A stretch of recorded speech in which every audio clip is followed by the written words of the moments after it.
give the mind a chance to settle down,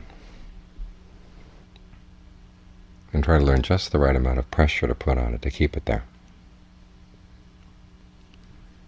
A lot of people, if you could take a picture of what they're doing to their minds as they're practicing concentration, it's like they're strangling it. And no wonder the mind rebels. Other people are just barely paying attention. Of course, the mind wanders off. The canon has an image of a person holding a baby chick in his hand. If you squeeze the chick too much, it's going to die. If you hold it too loosely, it's going to fly away. So you have to be sensitive to what's just the right amount of pressure to place on the breath, to place on the body. Actually, you can't place pressure on the breath. As soon as you do, you're not really focusing on the breath, you're focusing on the solid parts of the body, or the liquid parts of the body. The breath is something that flows back and forth or stays still. But you can't catch it. You're just simply aware of where it is. And if you're putting pressure on the breath, as I said, it's usually a sign you're putting a pressure on the blood flow in your body. So if you find that happening, lighten up a bit. The breath is coming in, the breath is going out on its own. And all you have to do is to keep tabs on it. Maybe nudge it a little bit here, nudge it a little bit there, but just that much. Don't put a lot of pressure on it as you're trying to change it. Because you're trying to create a sense of ease here in the present moment, and you can't create ease with a heavy hand. You need a gentle touch, but a firm touch, sticking with it. That's the trick. As John Fuang used to say, it's a small thing that we're doing here, but you have to do it continually. The phrase worked better in Thai because it was a pun. The word for small is nit, and the word for continually is nit. It's spelled different ways, but pronounced the same way. So it's a slight effort, a slight amount of pressure, but a pressure you can maintain over long periods of time. Just reminding yourself, here's the body. There's energy flowing around it, energy flowing on its surface, energy flowing through it. And you keep tabs of that fact. What we're doing here is a willed process. Concentration is a willed phenomenon. It's intended. And many times our problem is that when we will something, we tend to push too hard. We want results right away. We want the lights. We want the actions right away. And it doesn't work like that. It's something you have to sidle up to, something you have to approach gently. One step at a time. Just this breath. What can you do to be at ease with this breath? What can you do to be at ease with the next breath? Sometimes it means adjusting the breath. Sometimes it means just simply allowing the breath to be the way it is, without any interference. You're free to do it either way. That's one of the nice things about the breath as a topic of meditation. There's so much freedom there. You could even be in jail. You'd still be free to breathe whatever way you wanted to. And yet for so many of us, we mistreat the breath, forcing it this way, forcing it that way, subconsciously. One of the reasons that John Lee has you work with the breath is to undo a lot of subconscious misdirection of the breath, to bring it back to a state of normalcy. So try to learn this sensitive touch, this gentle touch, that's just enough to keep you with the breath, but not so heavy that you're beginning to imprison it. And then the next step is to train yourself to be aware of the whole body as you do this. And you can work up to the whole body section by section, or just think whole body, and there you are. Again, this is something that varies from person to person. To be aware of the fact that as you're breathing in, the whole body is involved. There's an energy flow. Some parts of the body, the energy is still, and other parts, the energy is flowing. And even still breath counts as breath energy. It's like a TV screen. Sometimes you see pictures flashing across the screen, and other times you get just the white noise look of the screen. Either way, the electrodes are still registering. But in some cases there are shapes, in other cases there's no shape at all. And the same with the breath. Some parts of the body have that breath energy has a shape, it has a flow. In other parts it seems diffuse and still. But either way, it counts as breath. And all you have to do is be aware of the whole body, this whole body energy field as you breathe in, as you breathe out.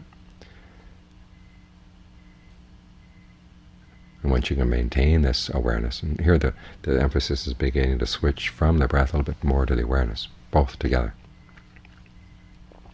then you can allow the breath to settle, to quiet down. The in and out breathing gets calmer and calmer. And again, you do this by allowing it to happen, not forcing it, not squeezing it.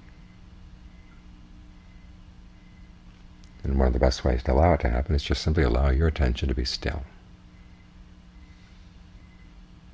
So you can work at this either from the way you deal with the breath or the way you manage your awareness, direct your awareness, develop a certain quality of awareness. Because we're dealing right at the point where the mind and the body meet. And so you can approach it from either side, either from the quality of the awareness or from the quality of the breath. Most likely you find yourself switching back between the two modes. And this gives you a good safe harbor, a place where outside narratives don't have to come in, where the mind has something else to do besides tell itself stories. If you're going to have a running commentary, have a running commentary on just what's happening right now. John Lee talks about the activities of the mind either wandering out or hovering around the present moment. They're basically the same activities. There's the mental chatter and there's feelings and perceptions. And it can either be directed outside, directed to the past, directed to the future, or the same processes are just acting right here, hovering around here. And it's in hovering around here that they bring your awareness to where it really ought to be. Because if you want to understand how you shape your life, it's being shaped right here. So pay attention to the feelings and the perceptions and the thoughts that hover around the present moment. Meditation is not a process of stopping thought right away. It's just bringing your thought to bear on what's happening right here, right now. Yes, some people this is threatening. They don't afraid of what's going on right here, right now, which is why we take the gentle approach, this sort of indirect approach of working with the breath, keeping it gentle, which allows things to come up in the mind in an unthreatened way. At the same time, the solidity of your concentration, or the continuity of your concentration, gives you a way to allow these things to come up without your getting involved. You have a more objective way of looking at them, simply as events. Oh, this event happens in the mind, that event happens in the mind. There's a certain amount of detachment, even though you're right there. And again, the gentle touch is important here. As we're saying this afternoon, there are these hardened shells around the heart. Almost literally, many people literally around the heart area of the body, or sometimes around the neck and the shoulders, where you're holding in all kinds of emotions, all kinds of issues. And if you try to come barging in and straightening them out, the shells harden up. It's only if you start treating them gently that they begin to loosen up a little bit, soften up a little bit, and things come out. And they come out in a setting where you can deal with them. You're not threatened by them, they're not threatened by you. That's how a lot of these issues can be resolved. Because what we come to see as we meditate ultimately is the mind's own abuse of itself, its own mistreatment of itself, causing itself to suffer in ways that it doesn't have to.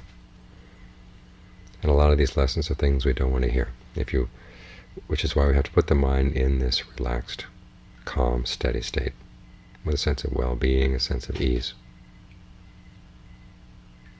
and a sense of fullness that comes from the stillness. Because it's in that context that the issues can come up and you can not feel threatened by them. Then you have the strength to deal with them.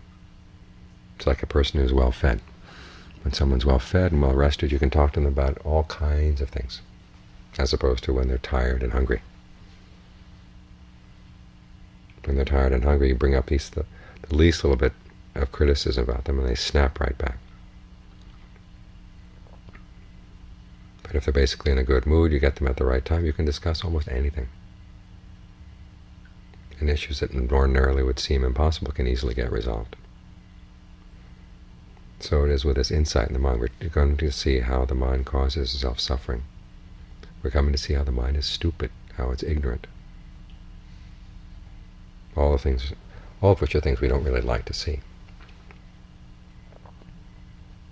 But the cure of the mind requires that we see these things and deal with them, sort them out. And so as we develop a state of concentration, it's for the purpose of sorting these things out. This is how the Buddha determined what was right concentration and what was wrong concentration. Right concentration is the kind of concentration in which you can do these things. Wrong concentration either blots things out so you can't see anything, or it lacks the sense of ease and well-being that give you the foundation you need for dealing with difficult issues. So when the Buddha talks about right concentration, the rightness is for the purpose of gaining insight into the mind and resolving a lot of the issues that we've been carrying around. And that requires a state of mind that's all around, with as few hidden spots as possible, and with a sensitive touch. If you're going to deal with your mind, you need to have a very gentle, sensitive touch. That's why we work with the breath, because the breath is, next to the mind, the most sensitive thing there is. If you're barging your way into the breath, either confining it or forcing it this way or that, you're not going to have the gentle touch you need to work with the mind. So first you practice with the breath, and then you turn around and apply your greater sensitivity to just being with awareness, noticing how things stir in awareness, what they do, how things get formed. So try to work on this gentle touch, the touch that finds a balance between desire and awareness, that allows concentration and insight to come together. After all, the concentration is willed, but we need a certain amount of openness in this willed state so that we can see what's going on. We need enough desire to keep us here, and yet not so much desire that it's getting in the way. All of this requires sensitivity. As John Fu once pointed out, that sometimes the texts say that breath meditation is for everybody, but he said it's only for everybody if they learn to be sensitive. So to develop your sensitivity, to keep it focused on each breath, one at a time. Don't worry about where it's going or how you want to force it this way or force it that way. Just figure out some way that you can relate comfortably to each breath as it happens. And that pulls you more and more into the present moment, which is right where you want to be.